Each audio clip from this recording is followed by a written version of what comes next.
Shalom sahabat Kristus yang terkasih, mari kita bersama-sama merenungi firman Tuhan dengan tema hal mengikut Yesus, yang mana kita akan merenungkan dari firman Tuhan yang tertulis dalam Injil Matius pasal 8 ayat yang ke-18 hingga 22. Ketika Yesus melihat orang banyak mengelilinginya, ia menyuruh bertolak ke seberang. Lalu datanglah seorang ahli Taurat dan berkata kepadanya, "Guru, aku akan mengikut engkau kemana saja engkau pergi." Yesus berkata kepadanya, "Serigala mempunyai liang dan burung mempunyai sarang, tetapi Anak Manusia tidak mempunyai tempat untuk meletakkan kepalanya." Seorang lain, yaitu salah seorang muridnya, berkata kepadanya, "Tuhan, izinkanlah aku pergi dahulu menguburkan ayahku." Tetapi Yesus berkata kepadanya, "Ikutlah aku dan biarlah orang-orang mati menguburkan orang-orang mati mereka." Amin. Sahabat Kristus, membaca teks perikop yang telah kita baca bersama-sama, ada beberapa keheranan yang mungkin akan muncul di pikiran kita. Pertama, mengapa begitu banyak orang yang mau datang dan mengikuti Yesus? Ada yang dari rakyat jelata hingga yang para pimpinan agama. Apa yang menarik dari orang dari Nazaret ini? Ajaran dan kuasa apa yang dibawanya?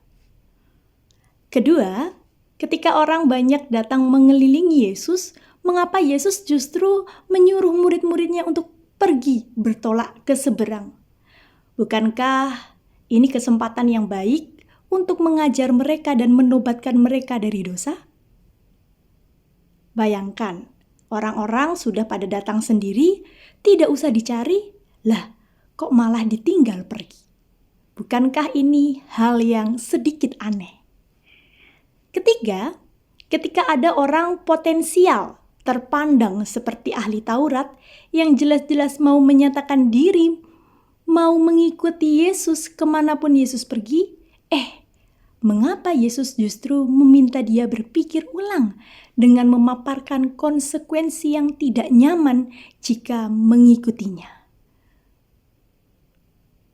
Tentu bisa saja kita memberitahukan konsekuensinya, tetapi apa tidak sebaiknya itu nanti saja setelah mereka masuk dan ikut Tuhan? Kalau belum, nanti orang sudah dihadapkan dahulu pada konsekuensi yang tidak menyenangkan, tentu tidak akan ada orang yang mau mengikutinya. Ibarat kita mau jual produk asuransi. Siapa yang mau beli asuransi yang kita tawarkan kalau belum kita sudah menjelaskan bahwa klaimnya bakal sukar dan uang investasi kita bisa jadi akan merosot nilainya jika kita akan ambil nantinya. Tentulah tidak akan ada orang yang mau beli. Yang keempat, ketika ada orang yang mau berbakti kepada orang tua untuk menunggu dan menguburkan dahulu ayahnya, mengapa Yesus tak menghargai sikap hormat anak kepada orang tuanya? Mengapa Yesus harus berkata, biarlah orang mati menguburkan orang mati? Itulah hal-hal yang kedengarannya aneh karena bertentangan dengan nalar kalkulasi pada umumnya. Jika demikian, siapa sih yang mau ikut Tuhan Yesus? Nah, sahabat Kristus, Tuhan Yesus bukannya tidak peduli dan tidak mau orang banyak mengikutinya.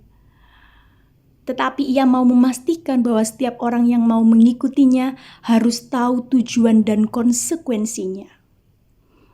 Nah, ada kata-kata bijak yang mengatakan, to know Jesus costs nothing. To follow Jesus costs something. To serve Jesus costs everything. Buat apa memiliki pengikut yang banyak jika tidak militan dan tidak mengerti apa dan siapa yang diikutinya?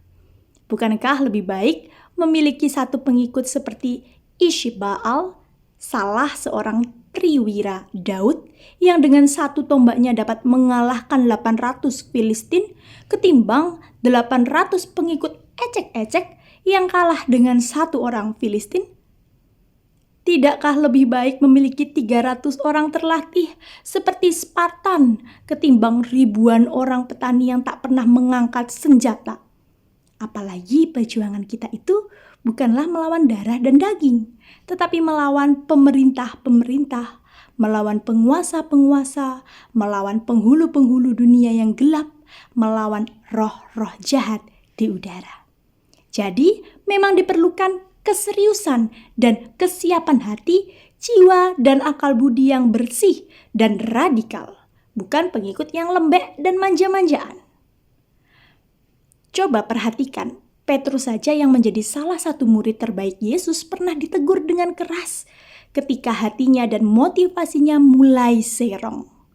Jika Yesus memberitahukan bahwa ia harus ke Yerusalem dan menanggung banyak penderitaan, lalu dibunuh dan dibangkitkan pada hari yang ketiga, tetapi Petrus menarik Tuhan Yesus ke samping dan melarang dia pergi ke Yerusalem, maka kata Yesus dengan amat keras, "Enyahlah iblis, engkau suatu batu sandungan bagiku, sebab engkau bukan memikirkan apa yang dipikirkan Allah, melainkan apa yang dipikirkan manusia." Jadi sahabat Kristus, untuk mengikuti Yesus memang harus benar-benar tahu apa yang dipikirkan dan dikehendaki oleh Allah, bukan apa yang dikehendaki dan dipikirkan oleh manusia. Apa yang dikehendaki oleh Allah? Inilah kata Yesus berkata kepada murid-muridnya, "Setiap orang yang mau mengikut aku, ia harus menyangkal dirinya, memikul salibnya, dan mengikut aku." Tanpa salib tidak ada keselamatan. Tanpa penyangkalan diri tidak ada totalitas kemuridan. Amin.